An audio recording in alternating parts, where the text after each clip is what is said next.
Hi everyone. We are going to talk about working with typography.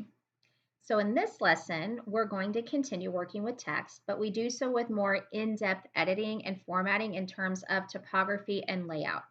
There is actually a lot of features that are covered in this lesson.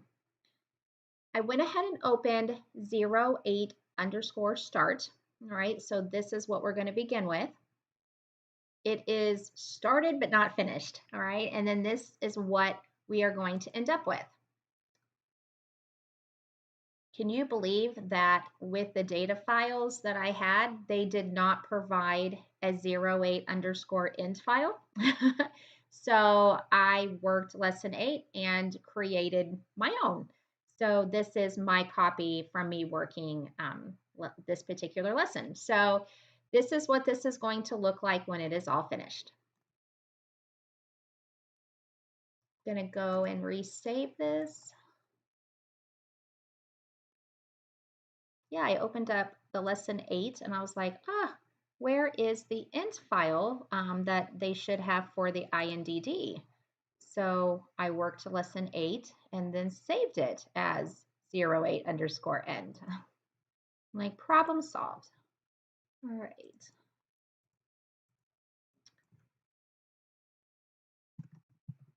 So here's what we're going to save this as. Okay. Adjusting vertical spacing. InDesign provides several options for customizing and adjusting the vertical spacing of text frame. All right, we have baseline grid, leading menu in the character panel, space before and space after options in the paragraph panel, vertical justification and balance columns options in the text frame dialog box, and keep lines together, keep with previous, and keep with next settings in the keep options dialog box. Changing the space between paragraphs. Do not use the enter key to create space before or after a line of text. We have talked about this in previous lessons. We have also used find and change to remove extra paragraph returns that have come in with Word documents, for example. And we have used column breaks where necessary. So now we are going to learn to use the space before and space after that is located in the paragraph panel. I'm going to use my type tool. And you know what? Let me zoom in on this so that we can actually get a closer look. So with my type tool selected, I am going to come over here and select the recipe from half pound strawberries with stems all the way down to the bottom where it says protein 0 grams. Open up my paragraph panel. And if you hover, it'll actually tell you which one is which. So like this is the space before, the space after, and space between paragraphs using the same style. But it's this one right here. We want the space after. And if we just click the up arrow one time, that's going to suffice. So that would apply 0.0625 inches in between each one of those lines. Now we're going to have overset text. Don't worry about it. It'll be fixed. Working with fonts, type styles, and glyphs. Changing fonts and type styles can make a big difference in the appearance of a document's text. Creative Suite members, you will have access to fonts through Adobe Fonts. So the text is actually going to walk us through exactly how we can go about adding a font from Adobe Font so that it's available in the font family for us. And the font that we're actually going to be using in this lesson is the Adobe Caslin Pro. So in this section, they're going to show you exactly how to do that. Now, I already have that installed and available in my font family, so I can go ahead and use that. But when you are working this for the first time, if you've not used that font before, you will definitely want to make sure you get that added into your font family. And the textbook will show you exactly how to do that. And of course, you can use that same method to add additional fonts. I'm going to scroll up here to the top. I'm going to select the big word strawberries. And up here in the control panel, I'm going to go ahead and use my Adobe Caslin Pro. Now everything's in here pretty much alphabetically. You'd think that Adobe Caslin Pro would be in the A's, but it isn't. It's down here in the C's. You just kind of scroll down here for a second. There it is right here. Can you believe that? So it just must be under Caslin, but the name is Adobe Caslin Pro. I'm going to go ahead and select that. Now we have to come back in here and select just the S. We're going to make it a little fancy. So I'm going to apply italic just to the S. So yeah, talk about fancy, huh? Now over here on the left-hand side, this is like a pull quote area. I'm going to go ahead and select the text. You stand out like a strawberry in a bowl of peas. And we are going to apply the same font. Man, I wish it would have had it up here. Now I got to scroll for it again. All right, back down to the C's we go.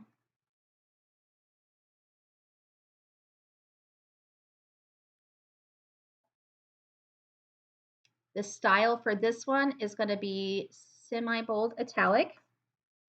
We definitely need to increase the point size here. We need 25 point. And we need to open up our character panel. And again, if you're not sure which one is leading, tracking, kerning, and font size, just hover. It'll tell you which one it is. All right, it tells us to put in 35 point. So I put 36 in because it had 30 point in parentheses. And then I'm just going to highlight the 35 and change it, or highlight the 36 and change it to 35. That's fine. Now I'm going to kind of deselect and select this again. And then when I do that, there is a little O badge.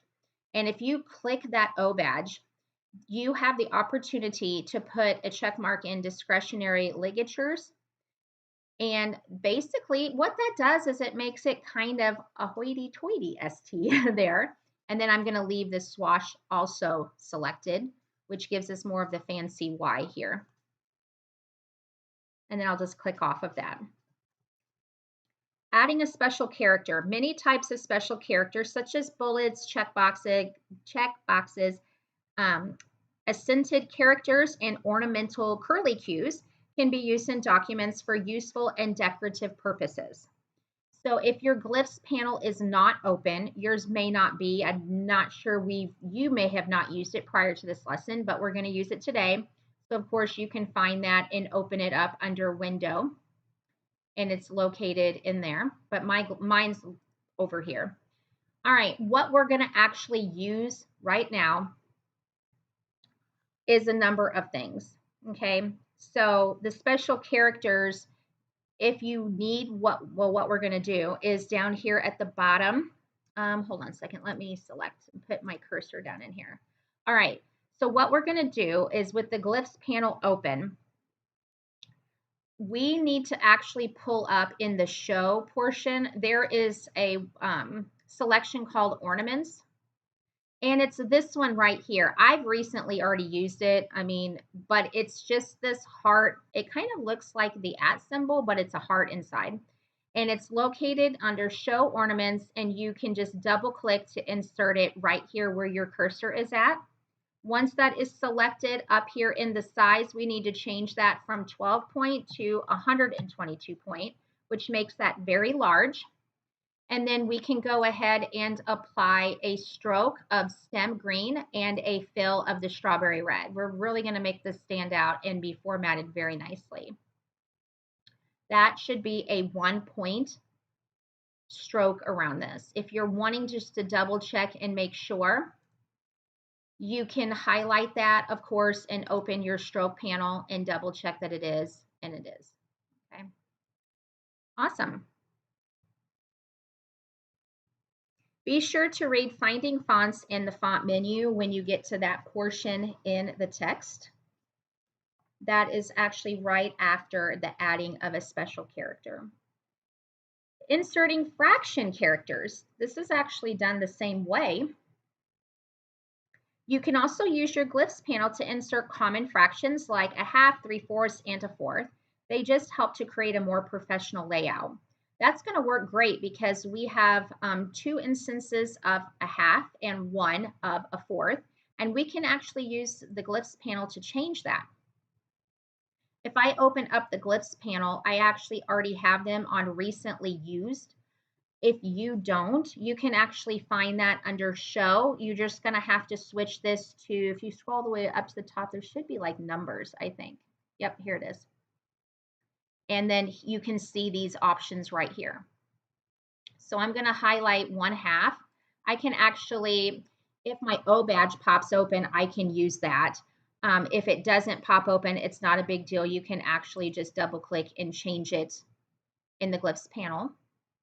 You'll have to double click though to apply. And then I'm going to apply the 1/4. So that already looks a lot better. Working with columns. You can specify the number of columns in a text frame, the width and the space between them, which is of course your gutter. Then once a text frame is divided into columns, you can create a heading that spans multiple columns, and that is known as a straddle head. I'm going to use my selection tool, and I'm going to click in this text frame that contains our recipe for the chocolate covered strawberries. I'm going to do a Control B on my keyboard to open my text frames options dialog box. And under my general tab, I want to tell it to go ahead and do, I'm going to try to move this out of the way so you can see it a little bit. I have my preview selected. I'm going to enter 2 for my columns, and then for my gutter, it's going to end up being 0.25. So we are going to leave a little bit of space in there. And then before we close this out, don't close it out yet. Okay, if you do, you can reopen it. You want to select the column rules tab. And then you have to turn this on to insert the column rule. And it's actually going to end up putting 1 in between here. And we do want to enter 1 for the weight, which is down here. And we would like for this to be that strawberry red color. I'm going to go ahead and select OK.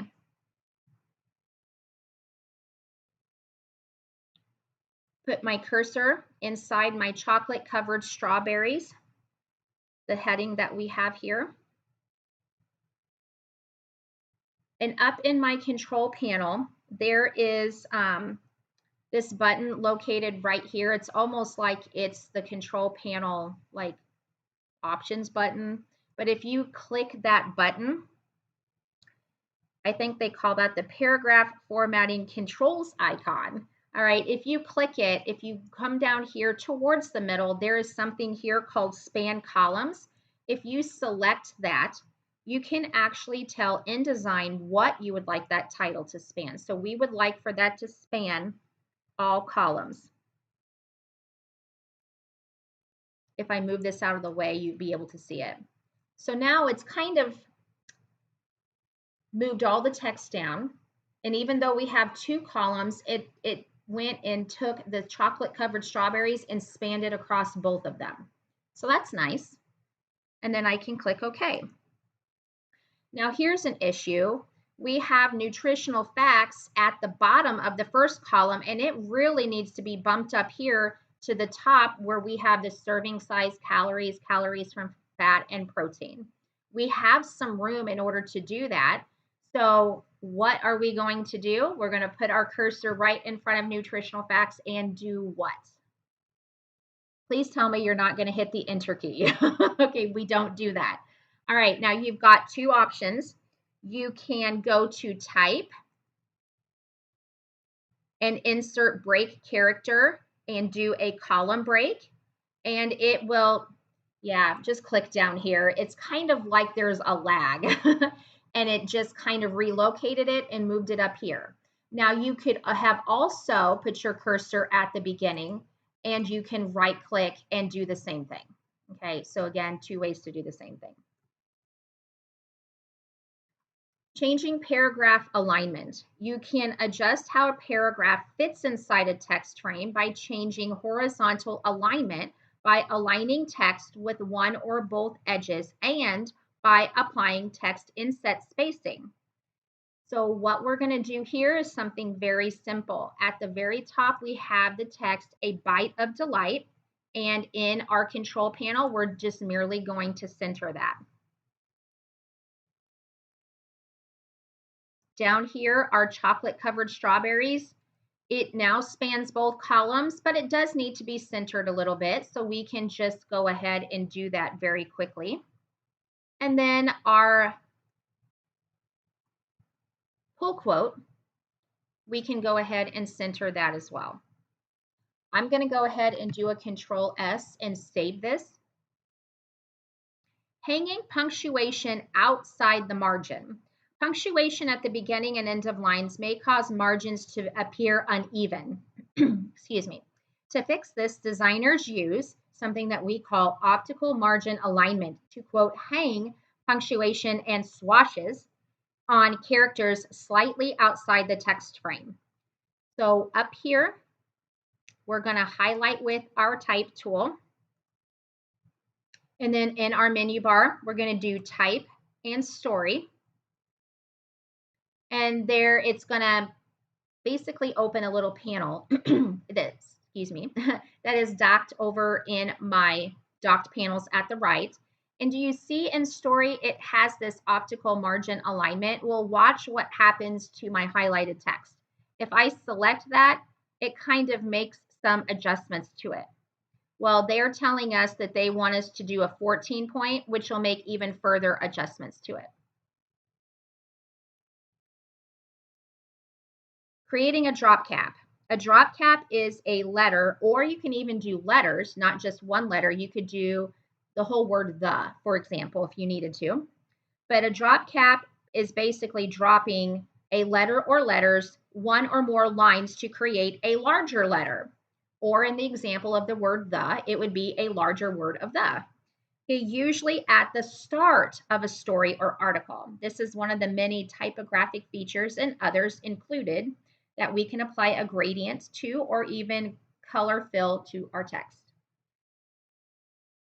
Of course, we've pretty much been doing drop caps for a couple of lessons now, so we definitely can't leave that out of this one. I'm going to select the H in the heart-shaped text at the beginning of this paragraph. And then down here in my paragraph panel, not the paragraph styles panel, the paragraph panel, our drop cap is located right here. We can tell it that we would like it to drop for 2 lines. And while it is still selected, we can come over to our swatches panel and apply the stem green, and then we can deselect.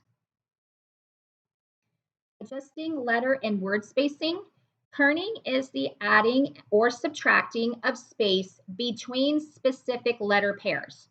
Okay, so that could be kerning in between. If I just use the word the, okay, we could actually kern in between the T and the H or the H and the E. Okay, now tracking increases or decreases space across a range of letters. So that could be the whole word, that could actually be across maybe an entire sentence. So how I did this is I bolded each of those words, but then I italicized kind of a phrase, to differentiate those 2 words so that you could understand the differences in the definitions, okay, and their meanings. So I will let you work this section on kerning and tracking. Adjusting line breaks.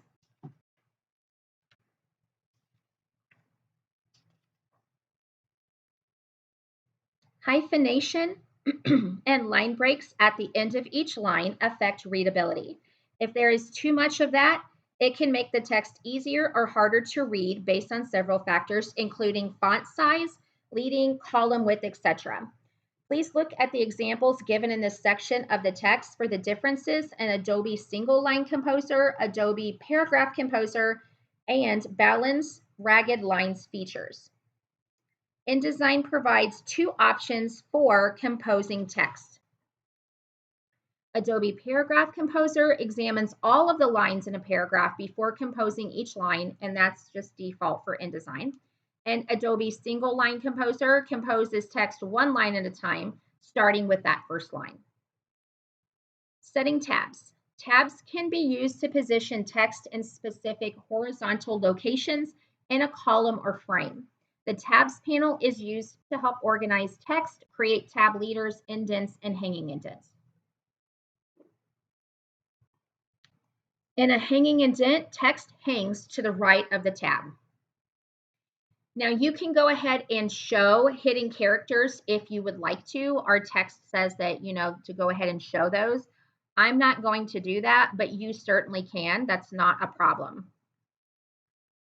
You just want to make sure that you are in normal mode, and you should be. With my type tool, I am going to select all of the text that starts from serving size down here to protein of 0 grams. And I am going to open my tabs panel by going to Type and Tabs. I want to point out that notice that my tabs panel lines right up with the left-hand side of what I have here. Okay, so what I have selected, the tabs panel lines up right there at the left side. Okay, we need to make sure that we choose the right justified tab. And then for the X, I'm going to enter 2 inches, and I'm going to tab over.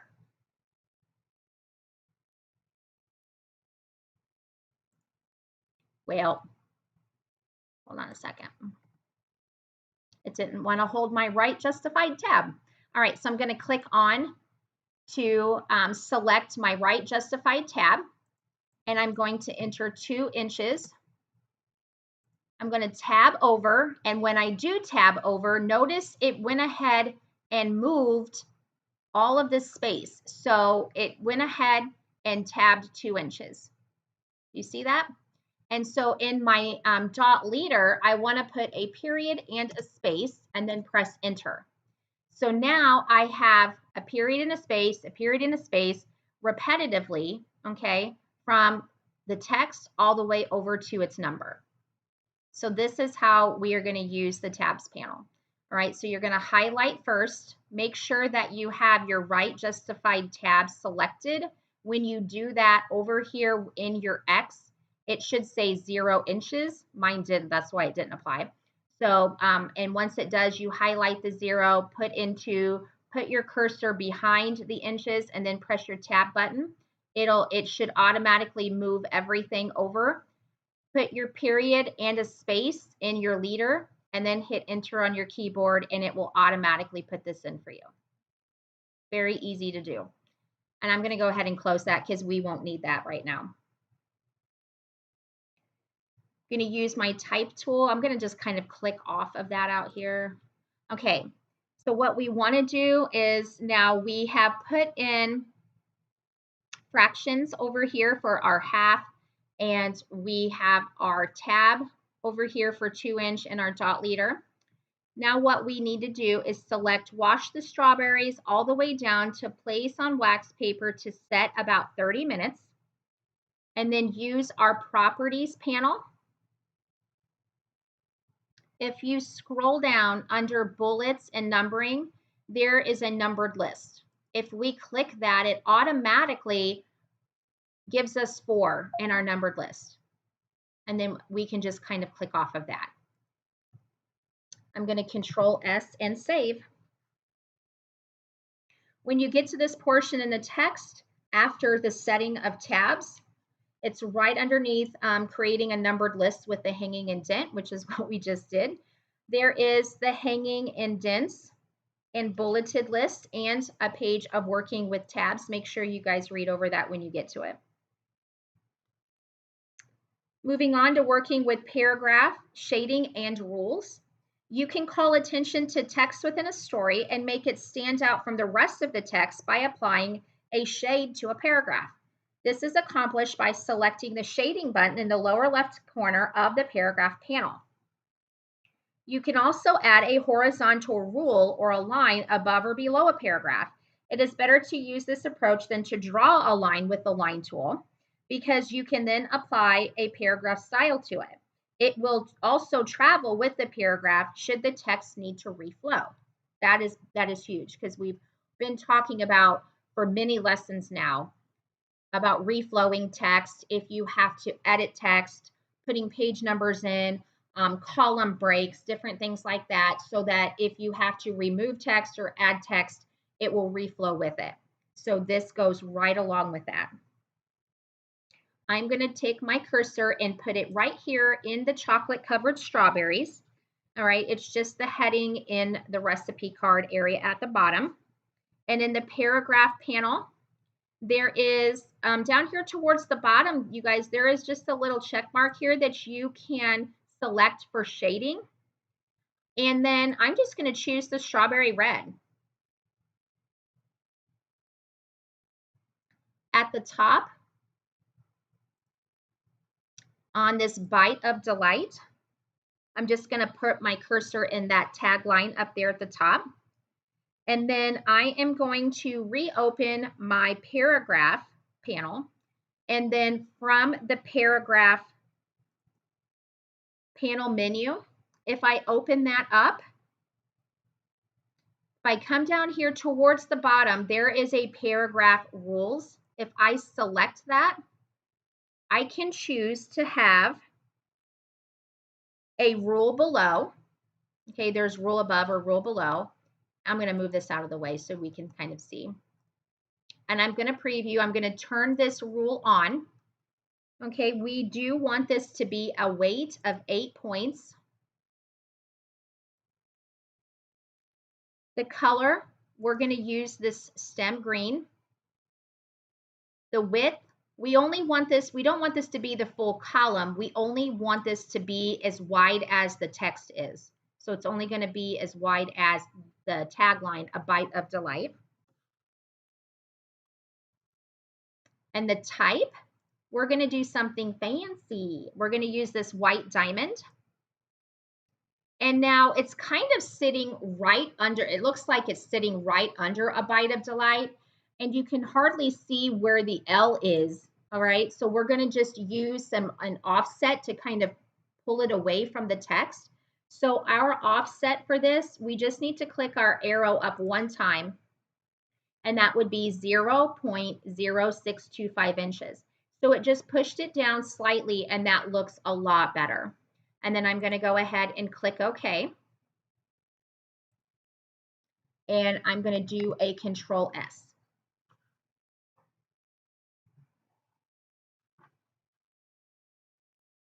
And that is it. They're basically just going to have you guys look at this in presentation mode. There's preview mode. Let me view the page in the window.